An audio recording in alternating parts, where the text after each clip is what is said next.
La chanson Madeleine.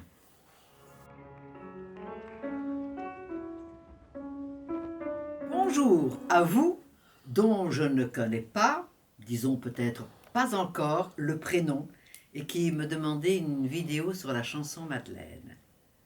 Tout d'abord, il faut savoir que dans son texte de jeunesse, Cheminot, que la Fondation a publié dans le livre Auteur à la page 40, apparaît déjà le prénom Madeleine. Nous sommes à l'automne 1945.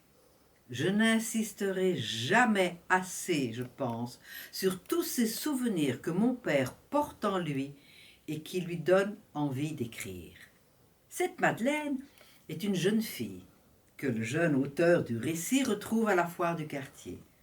Très ému par cette rencontre imprévue, le héros de la nouvelle qui est rédigée, ce héros monte dans une balançoire avec la jeune fille. Et il fait monter la balançoire de plus en plus haut, si haut qu'il a l'impression de voler. Je volais, je le jure, mentionnera-t-il dans sa chanson Mon enfance, quand il chante le souvenir de la première gentille. Le jeune garçon semble vivre une émotion inoubliable qu'il décrit dans ce premier texte. Et le prénom Madeleine réapparaît dans le même contexte d'une situation amoureuse. Mais si dans le premier texte de 1945, la rencontre avec Madeleine fut une émotion de surprise, en revanche, dans sa chanson de 1962, il s'agit d'une émotion bien différente, celle de l'absence, je dirais même celle de l'attente. Et connaissant la sensibilité de mon père, qui n'avait rien d'un don Juan avec les femmes, et qui aimait préciser même parfois qu'il se laissait attraper par elles, il ne m'étonnerait guère qu'il fît plusieurs fois l'expérience de cette attente.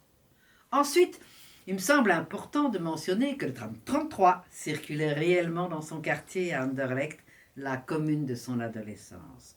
Le terminus de ce tram était situé sur une place à quelques mètres de sa maison. Et sans l'avoir connu, je peux vous dire que la friterie chez Eugène était bien connue des anciens de la commune. Cette chanson est rapidement devenue la dernière de son tour de chant.